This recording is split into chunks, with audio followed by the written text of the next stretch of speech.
Here we go. Hi everyone, I'm Reese, owner of The Gold Zebra, the personal, professional, and business development hub for Gen Y women. And today I have a really amazing topic to talk about. We're going to talk about tackling your fears, whether it be in business and in life. And so today my guest speaker is Natalia, and she is a certified life coach for people who want to shine with passion, confidence, and unwavering self-respect and discover beauty, joy, and meaning. Through her one-on-one coaching sessions and e-products, she empowers her clients to dream big, dissolve their limiting beliefs, work through fears, and celebrate their successes as they uncover what truly lights them up. So her website is called Achieve the Impossible, and on that site she shares extremely insightful and inspirational words to help you adore yourself and your brilliance. And her blog posts are amazing. Like, they're such an upper for people. Seriously, I've read quite a few of them and I just feel amazing after reading them. They're very self-reflective. Love it. But thank you so much for being on our show. Thank you for having me. It's I'm really excited. Yeah. Thank you for this introduction. I feel very nice. Yeah, I'm so excited about it. I know, it's kind of one of the topics that we talk about quite a bit on the Gold Zebra in our Lunch and Learns, is just really building that self-confidence in yourself, whether it be in the business or life capacity. And I think that all stems from fear, right? So before we dive into the questions, why don't you tell our audience a little bit about your journey of how you became a life coach, and maybe explain kind of what a life coach is for those people that don't know. Absolutely. Well, my journey to life coaching probably been started from the moment I arrived in Canada. So I was 17 years old and I decided to go on an adventure, and I moved to Canada with one suitcase and said to myself, I'm going to go study in Canada. So from that moment on, since the topic of our conversation is fear, I've had a few situations in my life where I really confronted my fear, and it was very challenging for me and really hard. Mm-hmm. But what happened to me a few years ago is that I was working as a sales professional in this amazing company, and I had the best job, almost the best boyfriend. I had all the purses and, Prada shoes, whatever you want to imagine. And yet there was something in me that was saying to me that this is not right. And the way it all sort of culminated in me going to my manager and saying during one of our meetings in that company that I don't know why I'm doing this, which was a pretty bold move considering that I was working in a sales organization. I showed up to him in a meeting and I said, I don't know why I'm doing this job. And he was an amazing guy. His name was Dan. And he said to me, well, you better figure this out. And he said, go hire yourself a life coach. And here is a recommendation, because that's what they do. And at that point, I had no idea who life coaches are. I didn't even know they existed. And I ended up connecting with this woman. Her name is Shirley Valette. She's a local gal. And that's where it all sort of changed for me, because from that moment on, from the first session, she really helped me to dial into who I am and what I really needed. For the first time in my life, I found myself saying, oh my God, I'm not crazy for wanting those things I want. I'm not insane. And that was a big thing for me. Yeah. And the second thing that she's done for me is she really showed me that it was possible to have this level of conversation. From the little girl that from the time that when I was a little girl, all I wanted was to sit with women and talk to them. I love doing that. And all of a sudden I found out, oh my God, there is a profession for that. You're I get paid for this? You get paid for this? And because there were certain aspects of sales that I absolutely loved, and being of service and all of this. And now I found a profession where I could be of service and doing the type of service that I wanted. So that's how I ended up in life coaching. That's amazing. So why don't you tell us a little bit more about your background? Where were you from originally? You said that you just kind of packed up a suitcase and moved to Canada on a whim. Tell us a little bit more about your fears when doing that. I would be terrified. Yeah, well, I was terrified, although I didn't want to admit it at that time. What happened is I grew up in Russia in a very small town called Magadan. And so if you want to imagine where Magadan is, go all the way to Anchorage, Alaska. So over there, draw a line across the Pacific Ocean, and that's where Magadan is, which is in the middle of nowhere. Literally.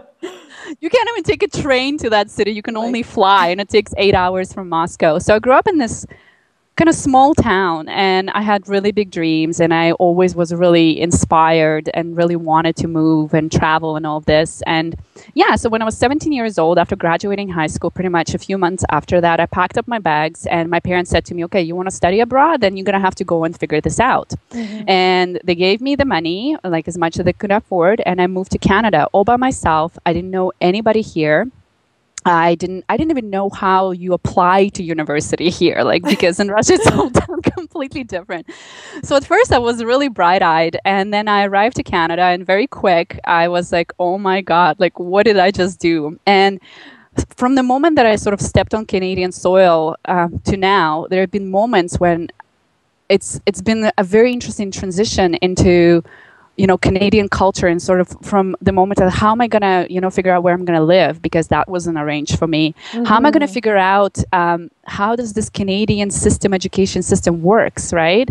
How am I going to speak the language? How am I going to integrate myself into the society and not constantly look like I am a weirdo, and I'm different, and I have a heavy accent. Then after that, after I applied to university and kind of started to figure this out, then my fears were, how am I going to stay in Canada? Because I didn't know how to do that. Every year I had a huge fear. What if my visa doesn't come through? What if I never find a life here? What if I never find a boyfriend here? And all those things there was a lot of fear. I'm not even gonna cover this up. Well, that's a good thing. Like, I think a lot of times, again, we are trained to put on this like facade where it's like, oh, I'm fearless, like I am successful and blah, blah, blah. But there's all these things happening behind the scenes where you're just like, oh shit, like I'm terrified right now. I have no idea what's going on. So this is why Yeah, I would say that for the first 3 years when I was in Canada, my parents had a ticket on standby, because pretty much every week I called them in tears and saying, I want to go home. Like, I can't handle this. And they were like, well, come back home. And there was just, I don't know what it was, like my tenacity or maybe my courage even. I would say, no, I'm going to figure this out. And that's the only thing that got me through, to be honest with you. Yeah, that's amazing. That's an amazing story, seriously. How was your English before moving to Canada? It was okay. I had a pretty thick Russian accent, the one we watch in the movies, and that's how it was. And I definitely stood out. Let's put it this way. I could speak English because my parents, from the time when I was 8, I studied English, but obviously, studying in a Russian environment and coming and kind of immersing myself into it was very different. For sure. So there were times when I was in college and they were, talking about something, and I had no clue what they were talking about. And don't even get me started on studying poetry, in English, because it was... That was probably the first time I felt suicidal in my life, because I just could not get it. Yeah, it's hard to pick up kind of the intonations and just like the slang and all these like weird meanings in a different language for things. Like, I don't know. Poetry's hard enough when you speak English. So I was really frustrated. And I don't think personally I still like just kind of to share, I still cannot understand rap. Like, if I was to listen to hip hop and rap, like I still can't get it. So I don't listen to it. Fun fact about yourself. Yeah. I don't understand rap. Yeah, don't rap around me, because I can't. I will not know what you're talking about. Oh man, that's so funny. Okay, so speaking about fear, kind of the big topic that we are going to discuss today is overcoming fear through self-awareness. And I know sort of in my life over the past couple months, I've been extremely fearful of the future, of what 2014 has to hold. I know there's a lot of big changes that I'm looking to make that are sort of under wraps at the moment, and I'm just working behind the scenes to make happen. But before we dive too deeply into the subject, can you perhaps explain what self-awareness is for people? I love this question. I know, by the it's way. hard.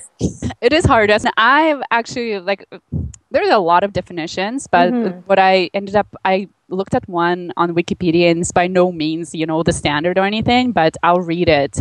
And then I'll kind of add a couple of my own points. Sure. So according to Wikipedia, self-awareness is the capacity for introspection and the ability to recognize oneself as an individual separate from the environment and other individuals.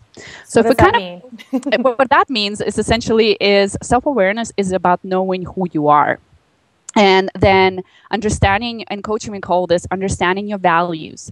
If you're a fan of Danielle Laporte and know her work, she tells it the core desired feelings, kind of knowing your truth and engaging with the world from the place of that truth instead of letting the world tell you how to live your life. Does that make sense? Yeah, absolutely. Like in my mind, when I think about self-awareness, because it's something I've been trying to exercise a lot more lately, it's just instead of kind of living in the moment, it's taking that step back and evaluating sort of why you do things the way you do, like what's actually motivating you to do them, why you react in certain situations like the way you do, and if it's not appropriate necessarily, or if you'd like to change it, how you can consciously like make those changes, right?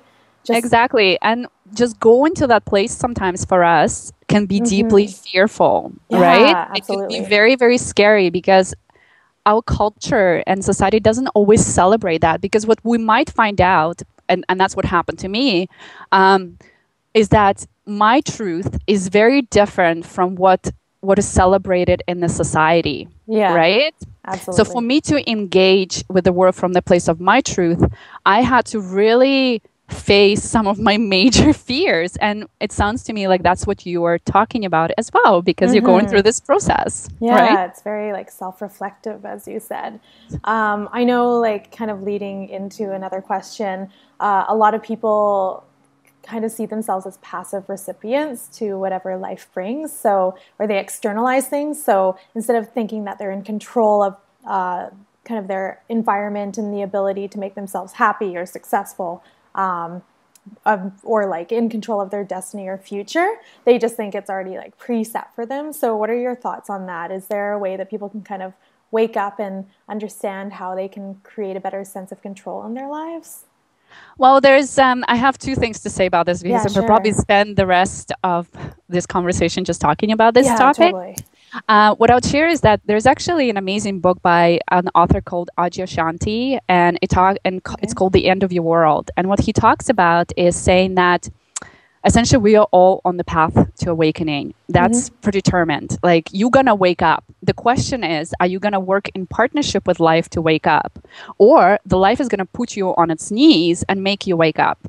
And the difference here, and I'm kind of butchering the quote, but here's like the gist of it. And the difference here, so we all heard those stories about people that their life fell apart and then they woke up, right? And they write books and they become famous and all of this, right? So this is about people, like, so this is when life kind of put people on their knees and said, like, you're either going to get a terminal disease, you're going to lose everything, your wife is going to walk out on you. So this is like an awakening. Right? Yeah. And a lot of those people, when they write those books and share those stories, because they're very glamorous and inspiring, right? What they do say is what brought them to this place of a forced awakening was that they, for many, many years before, they deeply neglected their needs. They reflected to be self-aware, right?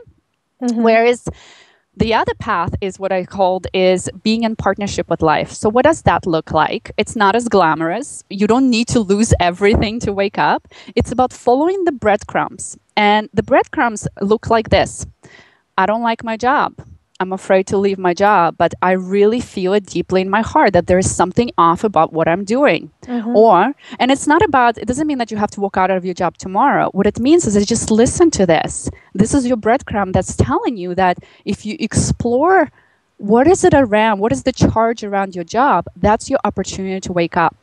Do you see what I mean? Yeah, I definitely understand it. I think that it's sometimes challenging. Like, I know Tony Robbins talks a lot about kind of like pain versus pleasure, and that's kind of how humans operate. So when there's like an extreme amount of pain, so you go through this life-altering experience where it's like near death or your major relationship breaks up, all of a sudden that's what causes you to take action. But for the most part, we're in this state of like indifference where things are good enough, so we don't actually make changes because we don't want to, I guess, initiate that pain for ourselves that we need to have or induce ourselves in to like get to that next level. So do you have strategies for sort of self-motivating yourself to make those changes when you're dissatisfied but not necessarily in that state of like super extreme pain or hurt? Yeah, so the metaphor that I would actually bring in is another one from Danielle Laporte, as you can probably probably heard me already say this. I'm a huge fan of her work. And what Tonya Robbins calls like his parallel, she calls it acting from inspiration instead of motivation. So for example, when shit health, like everything just falls apart, we're extremely motivated because our survival is at stake, right? So it's a flight, like it's a fight or flight instinct. And that's where a lot of the times we act out of fear. When you find out that you have a tumor in your breast, you're gonna act, right? Yeah. The challenge is like, how do you act from inspiration? And inspiration, it's almost like the proactive force. It's the generative force saying that you're capable of more. You can do more. And I say that if you're really, the strategies that I would offer to people is to go back to that self-awareness and really listen to themselves. A very simple strategy is to maybe dedicate 3 minutes a day. You don't have to go meditate in the ashram for 10 days. You don't have to even do yoga to do this. Just spend 3 minutes a day to really checking in with yourself and figure out what is it, that breadcrumb that's coming up for you right now. What is the real feeling you're having about something? And you don't even have to, at this point, do anything about it, but just be honest with yourself about how you feel. And that can be also a very fearful place for people. Yeah, I think like one way to really emphasize that is use your smartphone or start like a journal or something like that and just write like 1 page in it a day or a couple bullet points just to be mindful and be able to reflect and look back on things. Yeah. Right. But there is that. Journaling is a great one. And also read books that help you do that. Hire a coach. There is just so many different ones. And I would say for people to play around. Like for me personally, like my favorite strategy for that is silence. I find that there's something about that I really try to move away in my life from doing into being. And that's a very scary place for me. And I find that for me, just sitting in silence for 10 minutes, not even meditating or anything, just sitting and not have my smartphone, not my computer and all of that, that is a hugely enlightening experience for me because all of a sudden I can hear everything. Yeah, like everything else is just shut off and it really forces your thoughts to become top of mind, I suppose. Pretty much, yeah. Okay, so let's talk a little bit about fear. From your perspective, sort of what is fear? Where does it come from? Why is many of our instincts to create fear around things? Okay. I have, so what I'm actually going to talk about fear, where does it come from? It's such a great question. So fear comes from our brain. And I'm not a nurse, I'm not a neurosurgeon or neuropsychologist, but if we kind of go back to psychology for this, they have this notion of old brain and the new brain. And the old brain is the brain that we kind of inherited from monkeys, and from apes. It's the part of us that is fight or flight, and essentially the part that gets engaged right away. So for example, if Reese walked into a room, that part of my brain says, okay, is she dangerous? Do I need to run away? Or do I have a good experience associated with her so I can trust her? So that's what fear is.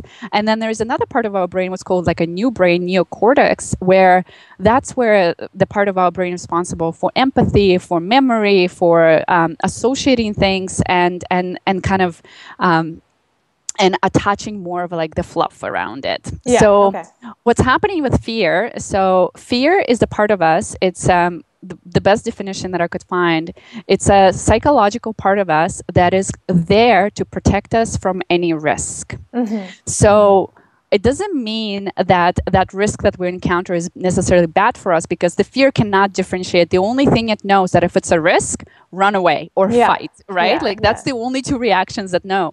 Whereas the new brain, so to speak, what it knows is that, okay, well, it's a risk, but it's a good risk. It's going to make me step out of my comfort zone.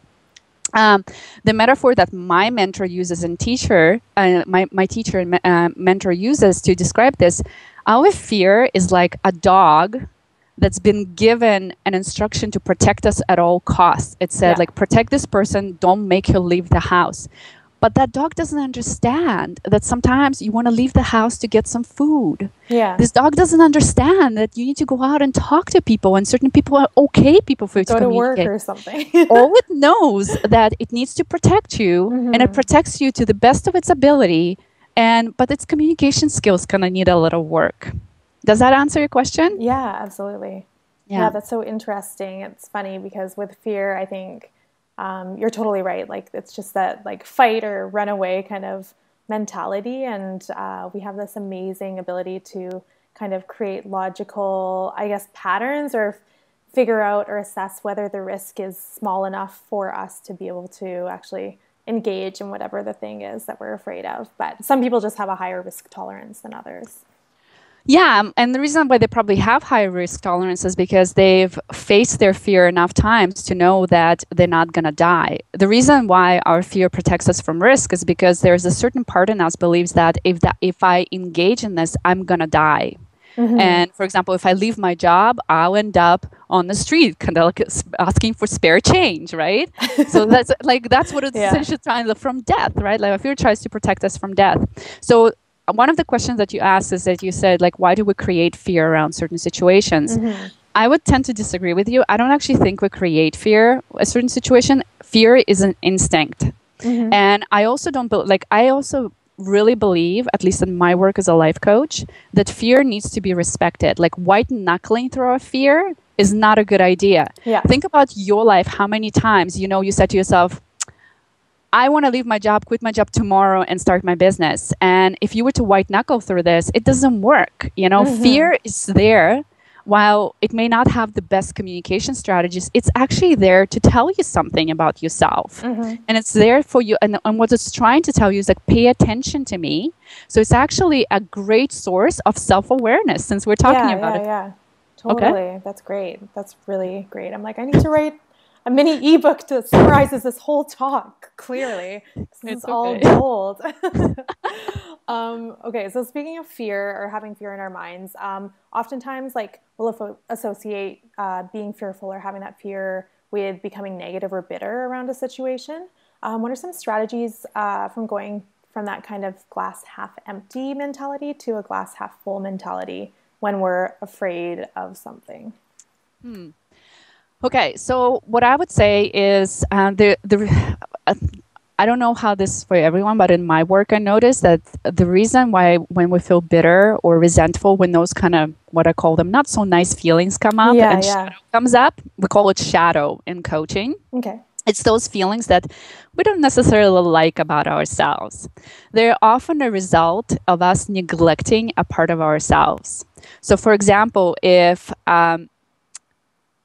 you feel angry, but you constantly squash your anger, then eventually it's still going to come out. It's just going to come out in a different way. Mm-hmm. So the metaphor that I'll offer is the one of balloon.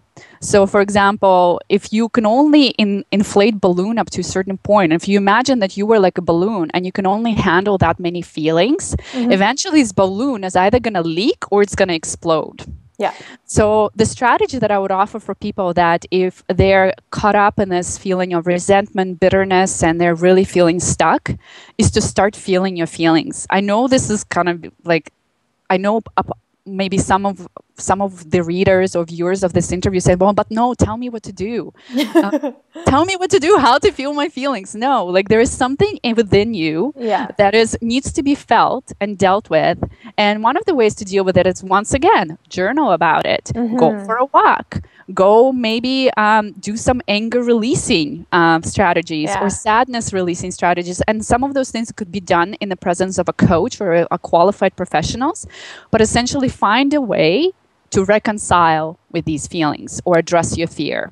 Yeah, I've definitely found that like whenever I'm frustrated, there's kind of two different outlets that I will pursue. So one is kind of mental or spiritual, and that I'll either like have those moments of silence, kind of like you said, or try and meditate or just talk to somebody about it, whether it be a coach or a friend.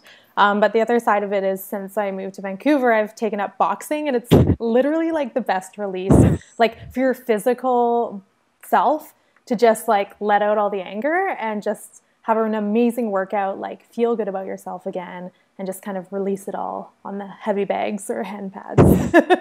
Absolutely. And I think it's a wonderful strategy as long as it doesn't become a distraction from you dealing with that's actually what's really going on, right? Because I think exercise is a wonderful strategy for kind of working through our feelings, as long as it doesn't become yet another distraction from turning away and communicating with people how we feel. Yeah. So brilliant. Okay, so one of the emails that you recently sent out, there was this amazing quote. It really struck a chord with me. And it said, holding on to anything for too long ruins it, as does clinging to old ways, outdated ideals, worn out relationships, and lifestyles that have run their course. Can you maybe elaborate a bit on this and give us advice on how to let go of kind of old habits? Yeah, well, where this thought or quote came from is that I'm personally in my own life right now is really letting go has been a big theme for me, and that's why I'm Mm-hmm. writing the course and all those things that we'll talk about later.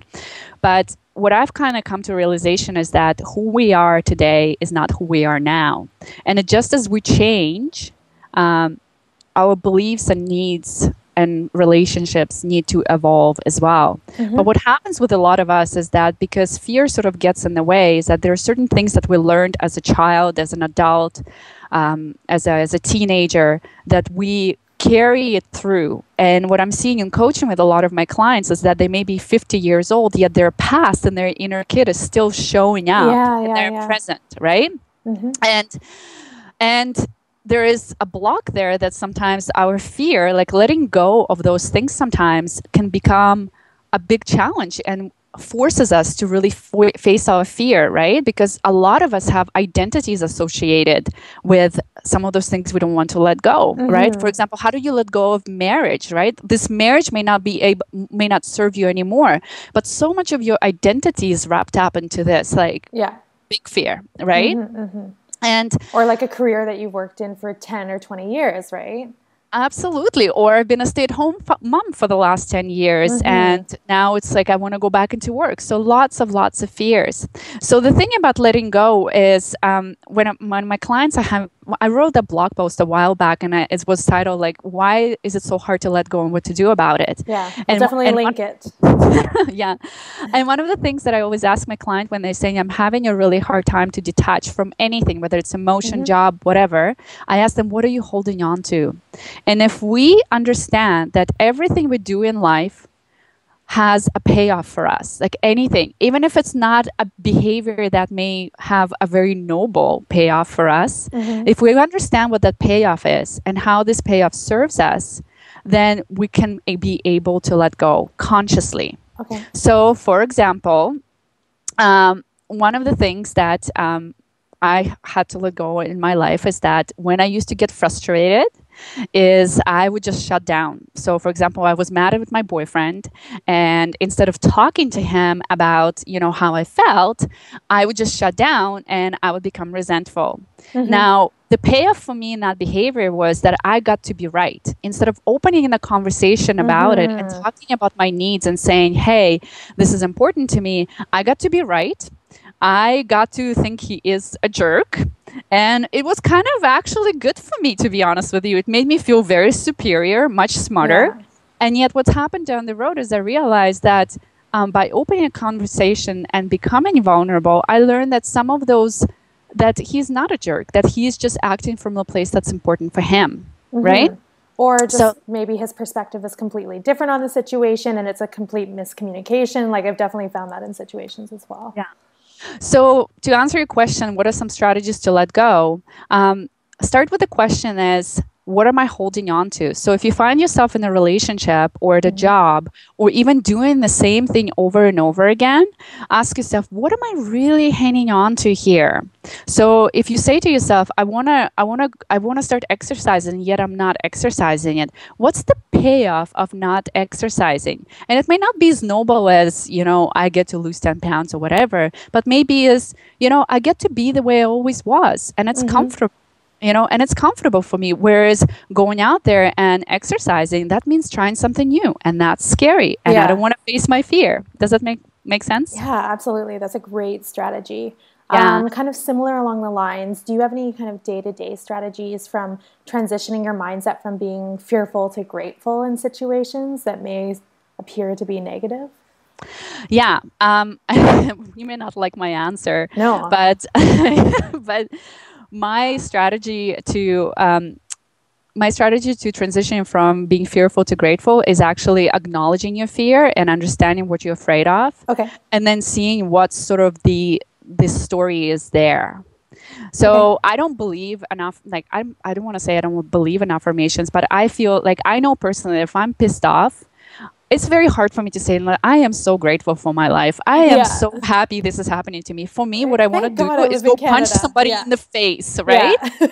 So, so actually owning up to your feelings and saying to yourself, you know what, I feel pissed off right now. And if it's only, if the only thing that you need to do is to stay there for 5 minutes, then stay there for 5 minutes and then learn the lesson and be grateful for it. It is very hard to be grateful and, you know, appreciative when somebody stole your purse, right? So if you need to go and punch it back for 5 minutes to get it out of your system, you do that. Yeah. And they say, okay, you know what? I'm grateful somebody stole my purse because I got to buy a new one. Right? Yeah, but I think you hit the nail on the head in that you like can let out your frustrations, but you need to acknowledge and move on from them. And I think that's where people kind of fall short, is that they'll continue to let it linger, like you said, and become resentful of the situation and create this kind of like, I don't know, deep-seated bitterness, instead of just acknowledging it and moving on and being like, at the end of the day, like in 5 years from now, is this going to be significant? No. Okay. Like, I'll have my 5 minutes of temper tantrum and then just get over it and like move on to the next thing, right? Yeah.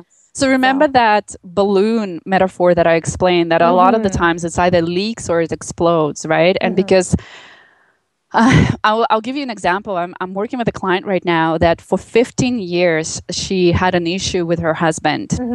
And for 15 years, it frustrated her a great deal. She never chose to talk about it. And every so often, they would have a fight about it, and they would say, okay, we're going to deal with this. But they never dealt with this. And for 15 years, the thing was like a poison between them, right? Yeah. Up until eventually, finally, like the balloon has exploded, and she said, enough. Like, I want to deal with this, and this is just, it has to get resolved. Yeah. Now, and finally thing got resolved. But the question is, like, are you going to allow your balloon to leak, or you're going to wait till it explodes? Or what you're going to do is to actually acknowledge your feelings as they're happening, and I wouldn't say dispose of them, but deal with them as they come up and let them pass through you. So that's the most effective strategy I found for peace, ease, and effectiveness, and gratitude.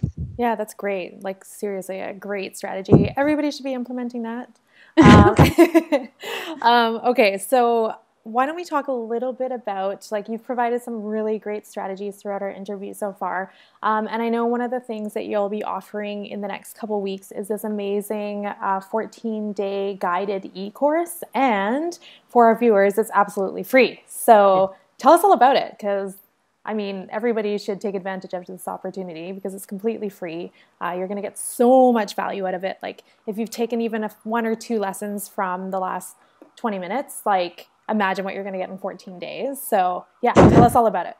Well, thank you for this. The e-course, so you already kind of mentioned the details, and I'll build on that. Yeah. The e-course came from this place of, I work with a lot of clients who have a really hard time letting go. And I've realized, and since the topic of our conversation is fear, is that there's a lot of fear associated with letting go. So, for example, letting go of certain things that came up in the past, you know, and carrying that around, or letting go of things like releasing careers, relationships, all of that. And the premise of the e-course is we're all busy. It's very hard to dedicate yourself to this routine. And what I'm saying is that we're going to spend every day little pieces of time kind of inquiring into what needs to get let go and some strategies on how to let go. So it's going to be very small, very short every day. And I'm going to be sending you an email every day, which will contain either an inquiry or a short meditation or a journaling prompt, whatever I feel. And it's all going to be around letting go, releasing different things. Amazing. It's going to start on April 15th, which is actually the day of full moon. And in many shamanic cultures, it's considered the time of illumination. So what I want to do is kind of harvest that energy and say, okay, now that we're illuminated, what are some of those things we truly need to release? Because we're also heading into spring, kind of time of shedding and cleansing. Yeah. What are some of those things that it's time to release and leave in the winter, to create space for those new amazing experiences we're really yearning for? Does that make sense? Yeah, absolutely. Like, I can't remember where I heard this recently, but somebody was talking about just a metaphor for letting go of things. Like, in the spring, when you do spring cleaning, you have this closet full of clothes, right? And you probably only wear like 25% of them, but they still remain in your closet. So it's that process of just like getting rid of all that stuff. So you have that 75%, like that room to grow and have like new things, new experiences, and like a new mindset, so to speak. Absolutely. And I getting love rid of this. stuff you don't think about or use or wear, right? Absolutely. I would actually go a step further because right now everyone is it's like the cleanses are all the rage and juice cleanses, right? Yeah. So if we take the time to clean up our physical environment, then we also go to the effort of cleaning out our physical body, you know, of Mm-hmm. impurities and preparing it for whatever it is that we want the body to do. What about our nervous system? What about our emotional state, right? Like Yeah. have when was the last time we've taken the time to really assess, how does this serve me? You know, I have this belief. How does it, you know, which I believed 10 years ago, does it actually work for who I am today? Mm-hmm. Or is it time to release that? Yeah. One of those things that I used to really believe is that you really have to work hard to be successful. And things that I've been examining, I was like, really, is that true? So there's been a fair deal of experimentation happening for me, kind of seeing, okay, I don't know if it's true anymore, to be honest with you, and kind Oh of releasing man. the old beliefs. Secret's out. Yeah, the secret is out. Damn it. Yeah. No, that's great. So, what can the participants expect? How can they expect to feel by the end of the 14 days? Well, I hope that by the end of 14 days, they have sort of shed the old layers, as I call them. And it could look in many ways as maybe releasing the old behavioral patterns that no longer serve them, Mm-hmm. to releasing relationships, so maybe some friendships or even intimate relationships that no longer of use to them. Maybe releasing jobs, releasing clothes, releasing weight, Yeah. whatever that needs to be released. Is I'm hoping to plant the seeds of it and help people continue as they go forward. So what I'm hoping for them to feel like at the end of it is lighter. Awesome. Is a lot lighter. I really like your analogy. For me, I always talk about just trimming the fat in your life. So whether it be like physically, emotionally, like with your friends and family or things, just like getting rid of the excess, right? But yours is much more eloquent. Thank you. Okay, so the final question I have for you today is what would you tell the 21-year-old version of yourself about life and kind of things that you wish you knew then that you know now? That's a great question. Yeah, I spent a fair deal, like a fair amount of time ruminating on this Mm-hmm. because you sent me the questions ahead of time. And to tell you the truth, what I would tell my 20-something-year-old self is the same thing I tell myself every day today, is trust yourself. Mm-hmm. And I don't have any regrets about my life. And, you know, I really believe that sometimes we have to go off track to come back to, you know, to the truth. Yeah. And it's essential for our growth. But what I do know for a fact is that as my 20-year-old something self, I really never trusted myself. Those kind of breadcrumbs, once again, those feelings that came up for me Mm-hmm. when I was sitting in class and, you know, the teacher was saying something, I wouldn't raise my hand to ask a question. If I had an idea, I always kind of squashed it down and said to myself, oh, it's too stupid. When I wanted to get pissed off at my boyfriend and say, like, you suck, right? And get out of here, I wouldn't do that.